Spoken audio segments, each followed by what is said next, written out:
कार्यक्रम के प्रायोजक हैं डॉक्टर संजीव कुमार गोधा, श्रुत प्रभावना ट्रस्ट। भाई ये जितने भी बतलाएं नियत काल है, उस नियत काल में इन सब का स्वाध्याय करना चाहिए। ये सब उनके भेद बतलाएं, ये प्राभृत, वस्तु प्राभृत, पूर्व, ये सब उनके भेद प्रभेदों में है। आचार, अंग, सूत्र, कृतांग, स्थानांग, समवायांग, व्याख्या, प्रज्ञप्ति, ज्ञात्र, धर्म, कथा, उपासक, अध्ययन, अंतर्कृत दशा, उत्तर, उपाधिक दशा, प्रश्न, व्याकरण, विपाक, सूत्र, दृष्टिवाद, ये सब जो है ना, फिर उनके पूर्व, फिर दृष्टिवाद है, दृष्टिवाद के 12 भेद कर दिए, दृष्टिवाद के 5 भेद कर दिए, परिक्रम है, सूत्र है, चूलिका है, फिर अनुयोग है, फिर उनके और भेद कर दिए। फिर भेदों में से भेद निकलते निकलते ये कई उसके अंदर उसके 5 इतने भेद हैं, इसके इतने भेद हैं, इसके वस्तु प्रावृत अधिकार हैं, मतलब बहुत सारे लंबे चौड़े उनके विभाजन हैं सब। तो कुल मिलाकर के उनकी जो शाखाएं हैं मूल आगम ग्रंथों की, उन शाखाओं का यहाँ निषेध किया है पढ़ने का। नियत काल में ही करो भैया, योग्य काल में ही आप इन मूल ग्रंथों का स्वाध्याय करो। दिग्दाहादि काल में इनका पाठ उचित नहीं है। अच्छा, दिग्दाहादि काल में इनका निषेध क्यों किया? दिग्दाहादि काल में इसलिए किया है, आग लगी है, अब तुम मूल ग्रंथ लेकर के बैठ गए स्वाध्याय करने के लिए, और आग ने तुम्हें खुद के तो मरने का चिंता नहीं है, कोई बात नहीं, खुद तो जल जाओगे, लेकिन जिस मूल आगम ग्रंथ को लेकर के बैठे हो, यदि वो जल गया तो क्या होगा? ये भी तो बताओ। अवर्णवाद होगा, उसमें दोष लगेगा, सो सब बात ठीक है, लेकिन यदि वो मूल आगम ग्रंथ तुम्हारी इस असावधानी के कारण, घर में लगी हुई आग के कारण यदि जल करके नष्ट हो गया तो क्या होगा? आप कल्पना तो कीजिए।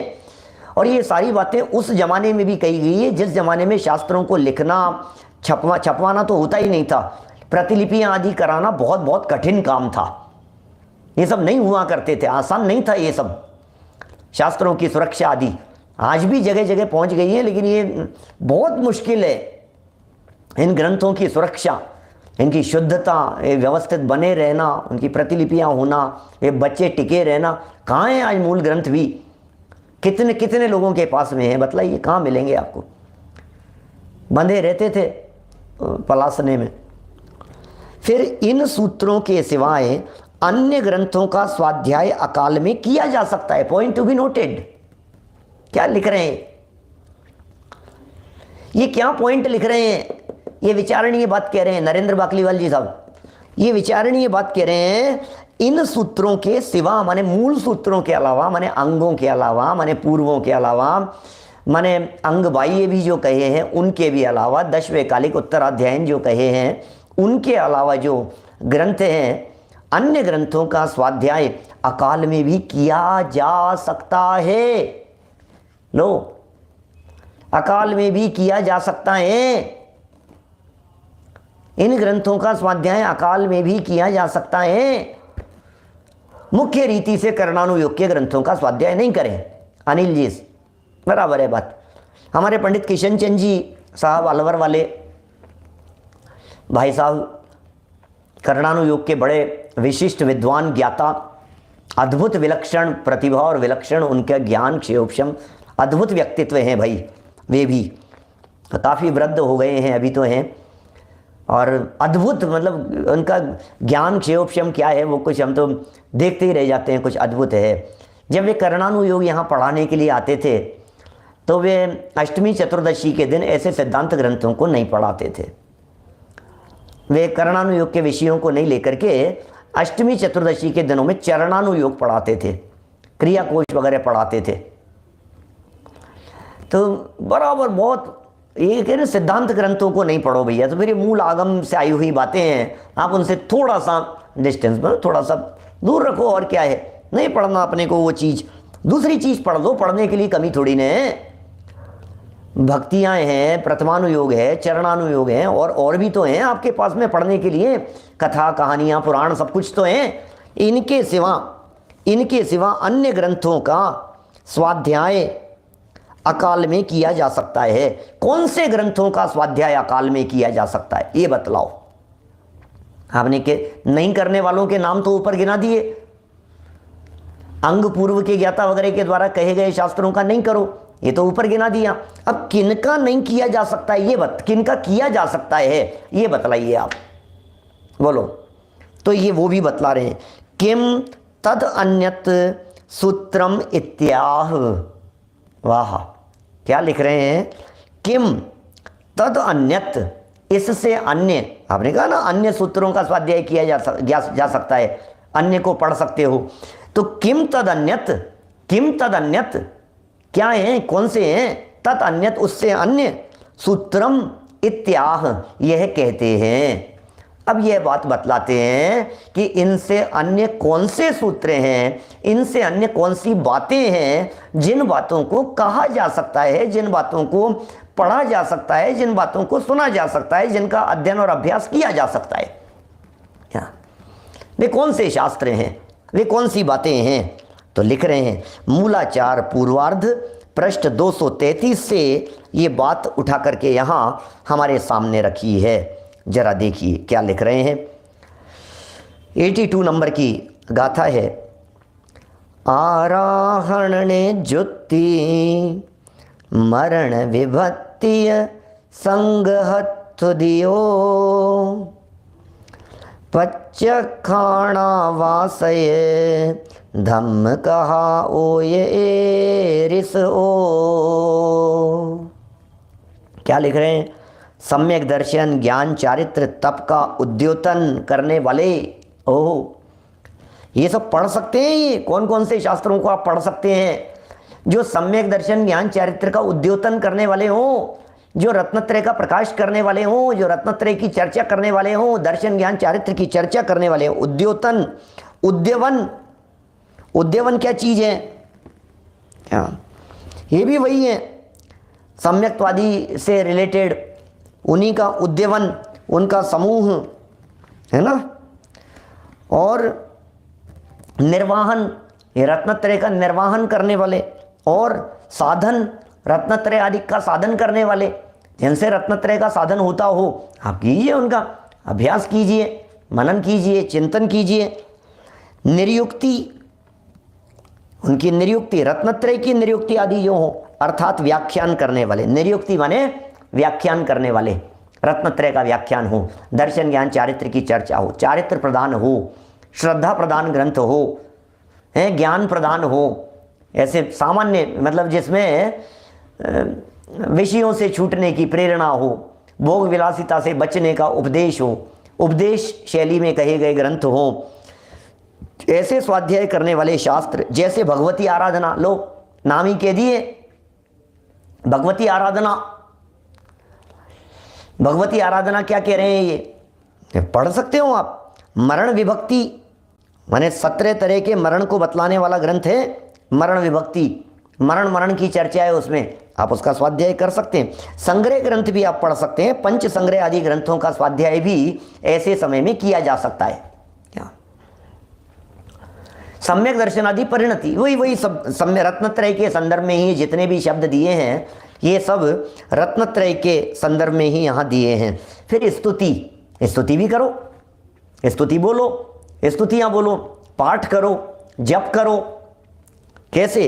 पंच परमेष्ठी की स्तुति, देवागम, स्वयंभू स्तोत्र, देवागम स्तोत्र, फिर भक्तामर स्तोत्र, कल्याण मंदिर स्तोत्र आदि सब पढ़ सकते हो आप।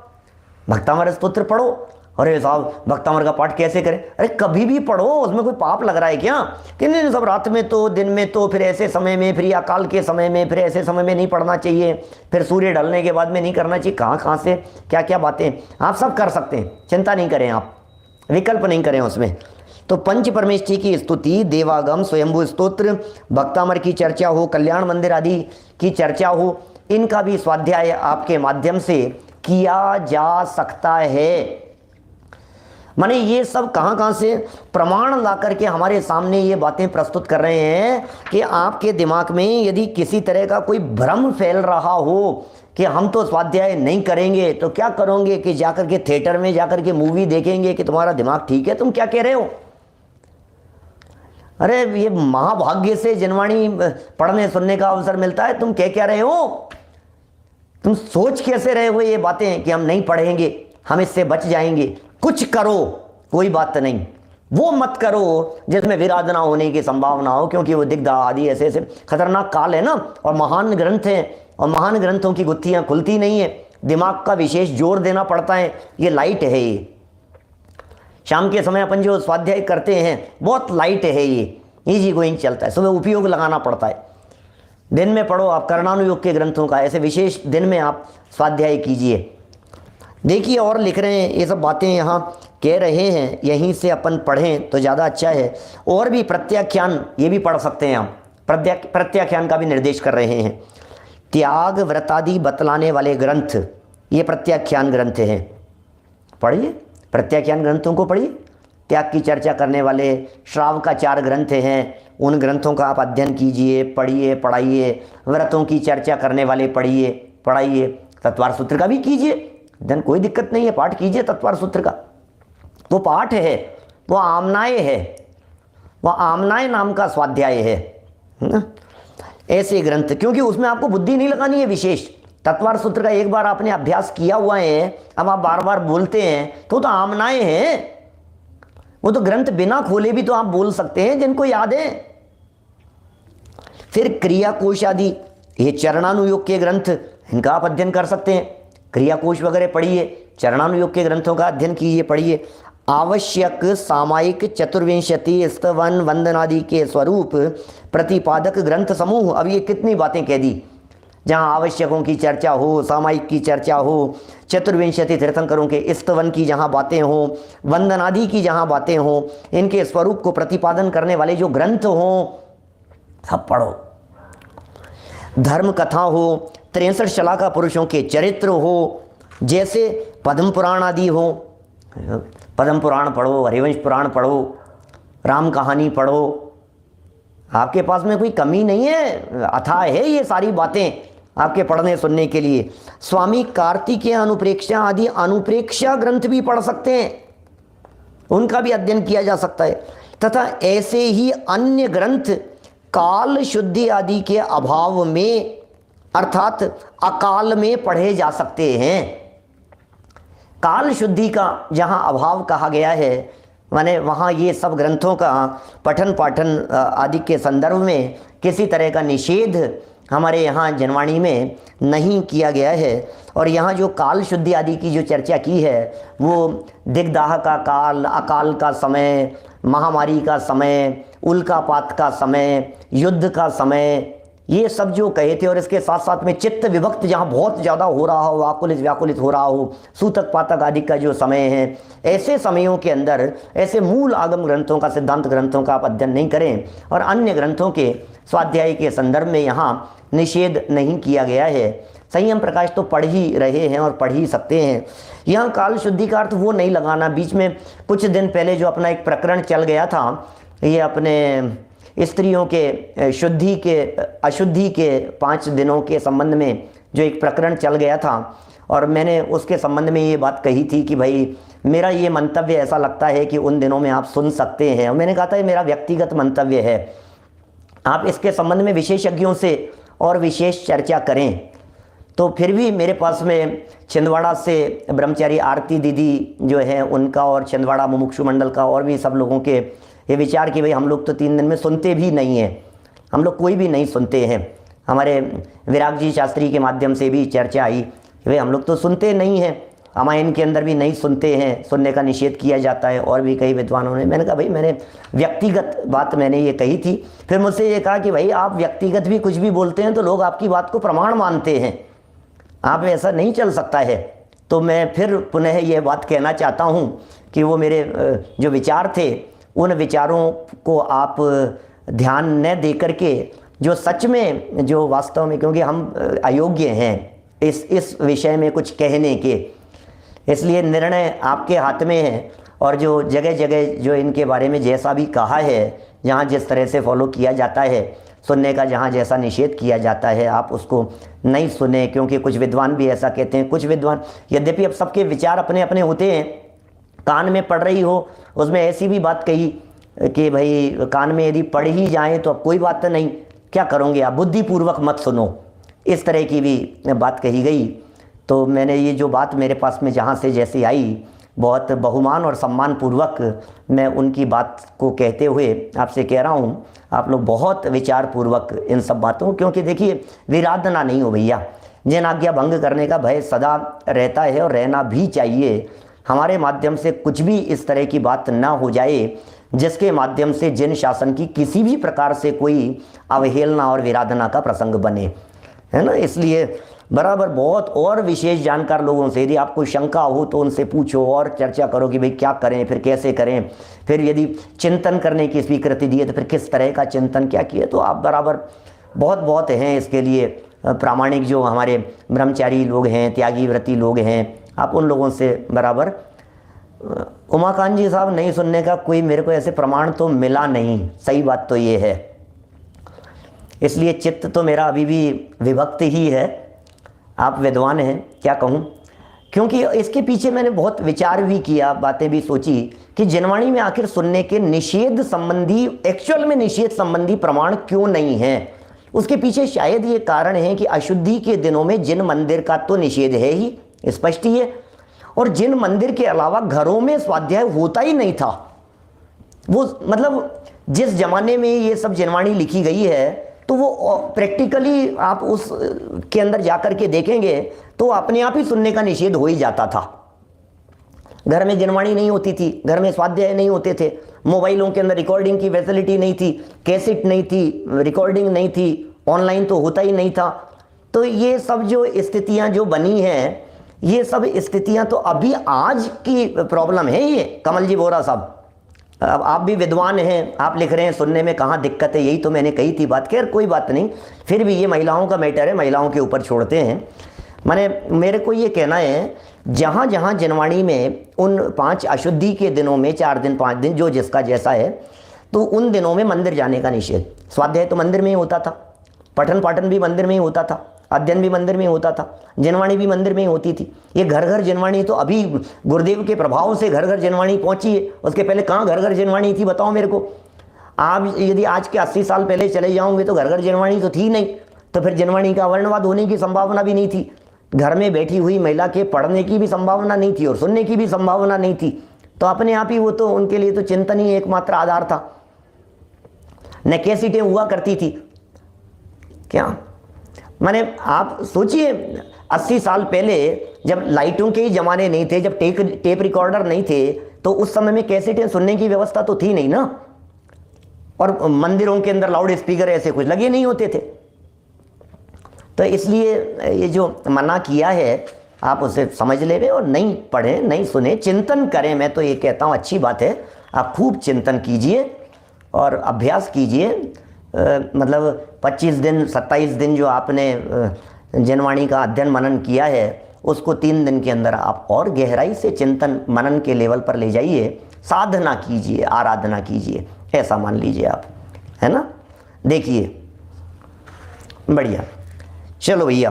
तो ये बात जो 2-4 दिन पहले जो मेरे माध्यम से कही थी, मैंने उसके संबंध में और विशेष स्पष्टीकरण किया, क्योंकि विशेष रूप से छिंदवाड़ा मुमुक्षु मंडल के माध्यम से मेरे पास में बात आई, ब्रह्मचारी आरती दीदी के माध्यम से बात आई, विराग जी माध्यम बने उसमें हमारे शास्त्री जी, तो और भी जो भी बातें हैं सब मैंने कुल मिला करके इस मुद्दे पर, जब मैं पहले भी कह दिया हूँ कि मुझे प्रमाण मान करके आप कुछ ना करें, ठीक है ना।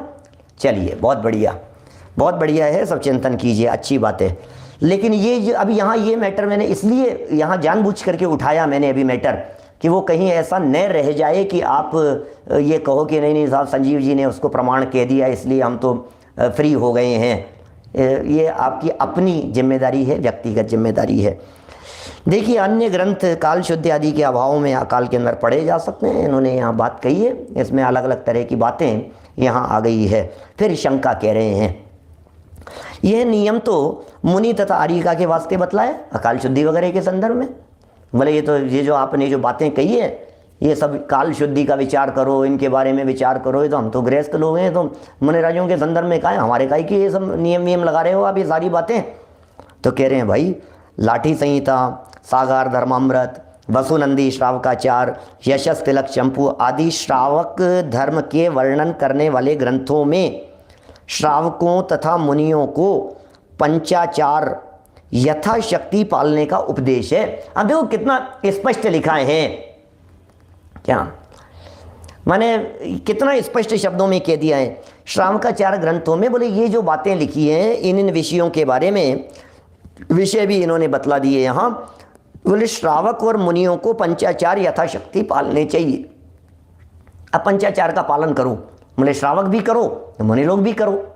तो बोले एक ही ग्रंथ में एक ही तरह की बातें कही और कहा ये सब जो वर्णन कर रहे हैं मुनिराज अपनी उसके अनुसार करें और गृहस्थ अपने अनुसार करें, है ना। यह ज्ञानाचार का विषय है। अतएव दोनों के माने गृहस्थ के भी और मुनि के भी समान नियम रहे तो इसमें हानि क्या है। गृहस्थ हो या मुनि हो दोनों के ही समान रूप से नियम, कई बातें ऐसी होती है जो दोनों के लिए लागू हो जाती है। जैसे कभी कभी उद्दिष्ट आहार वाले मैटर में जब हम कभी चर्चा करते हैं तो तुरंत इस तरह की बात कह दी जाती है, भाई ये उद्दिष्ट आहार तो 28 में तो है ही नहीं, आप कैसी बात कर रहे हो। हमने कहा भाई पंचम गुणस्थानवर्ती उद्दिष्ट आहार का त्यागी है ना, प्रतिमाधारी 11वीं प्रतिमाधारी एलक शुल्लक उद्दिष्ट आहार के त्यागी है ना, कि हाँ बिल्कुल त्यागी है। तो जब 5वें वाले के ही जिस चीज़ का त्याग है उसका त्याग 6ठे 7वें वाले के क्यों नहीं होगा, तो 6ठे 7वें वाले के भी उसका त्याग होना चाहिए। तो वो बात वहाँ बन जाती है। तो ये कह रहे हैं जो नियम निम्न अवस्था में ही पालन करने योग्य हो वो उच्च अवस्था के अंदर क्यों नहीं पाले जावें, और जो नियम उच्च अवस्था के अंदर पाले जाने योग्य हो एज ए प्रैक्टिस उन्हें निम्न भूमिका के अंदर क्यों नहीं पाला जाना चाहिए। माने कोई नियम ये कह दिया कि भाई ये तो मुनि राजों के लिए है, ठीक है मुनि राजों के लिए, तो हम एज ए प्रैक्टिस नहीं कर सकते। मान लीजिए ब्रह्मचर्य की बात यदि 7वीं प्रतिमा में जाकर के कही कि दूसरी प्रतिमा में ब्रह्मचर्य अणुव्रत की बात कही, तो कोई व्यक्ति 4थे गुणस्थान की भूमिका में यदि ब्रह्मचर्य की भावना भावे तो उसमें क्या बाधा है। कोई मिथ्यात्व की भूमिका में यदि ब्रह्मचर्य की भावना भावे तो दिक्कत क्या है उसमें, एज ए प्रैक्टिस उसमें क्या है। देखिए हानि तो नहीं, देखो शंका फिर कह रहे हैं हानि तो नहीं है, परंतु मुनियों का ग्रंथ होने से लोग कहने लगते हैं कि मुनियों के ग्रंथ में श्रावकों का क्या काम, ऐसा कहने लगते हैं। शंका उठाई है इन्होंने और जवाब दिया है भाई कुछ ऐसे भी कार्य हैं जिन्हें श्रावक तथा मुनि समान रूप से करने के अधिकारी हैं। कुछ ऐसे भी कार्य हैं श्रावक हो मुनि हो समान रूप से करने के अधिकारी हैं, उनको मुनियों के आचार ग्रंथ में उनका प्रधान कर्तव्य समझ विस्तार से वर्णन किया है। क्या कह रहे हैं, मुनियों के आचार ग्रंथ में मुनियों का जो आचरण ग्रंथ है उसको प्रधान कर्तव्य समझ करके विस्तार से वर्णन किया है, परंतु श्रावक अभ्यास रूप से उन्हें करता है। लो वही बात आ गई जो मैं आपको कह रहा हूं, ये किया ही था ना विजय सेठ और विजया सेठानी का। कृष्ण पक्ष और शुक्ल पक्ष में उन्होंने ब्रह्मचर्य व्रत लिया था, शादी के पहले ही ले रखा था और बाद में पता लगा, फिर आजीवन उन्होंने ब्रह्मचर्य निभाया। एक ने सेठ ने जीवन पर्यंत के लिए ऐसा नियम ले लिया था अनमैरिड अवस्था में ही कि मैं कृष्ण पक्ष के अंदर ब्रह्मचर्य रखूंगा, और सेठानी ने शुक्ल पक्ष के अंदर ब्रह्मचर्य से नियम ले लिया जीवन पर्यंत के लिए। सेठानी नहीं थी बालिका अवस्था में ही कि जीवन पर्यंत में 15 दिन ब्रह्मचर्य से रहूंगी, और बाद में दोनों की शादी हो गई। अब देखो अब कैसे प्रकृति की भी कैसी वो होती है, परीक्षा होती है, ऐसा समझ लीजिए आप। दोनों का आपस में विवाह हो गया और विवाह के बाद में उन्हें पता लगा कि भाई मेरे तो कृष्ण पक्ष का त्याग है, मेरे तो शुक्ल पक्ष के अंदर ब्रह्मचर्य का नियम है। तो बोले कोई बात नहीं, हम नियम निभाएंगे, हमने जैसे नियम लिए हैं। तो पहले ही उन्होंने नियम लिए हुए थे और फिर जीवन पर्यंत दोनों ने उस प्रतिज्ञा का निर्वाह किया। ये तो हमारे प्रथमानुयोग के कथानक हैं इस तरह के, ये प्रसंग कैसे कैसे बन जाते हैं। तो अभ्यास के रूप में भी करते हैं कि साहब पहले कैसे कर लिया आपने, बालक अवस्था के अंदर कैसे कर लिया, युवा अवस्था के अंदर आपने ऐसे कैसे छोड़ दिया, गुणस्थान तो आपका कम था फिर कैसे कर दिया। नहीं भाई, अभ्यास अभ्यास सिर्फ प्रैक्टिस की बात है। इस कार्यक्रम के प्रायोजक हैं डॉक्टर संजीव कुमार गोधा श्रुत प्रभावना ट्रस्ट।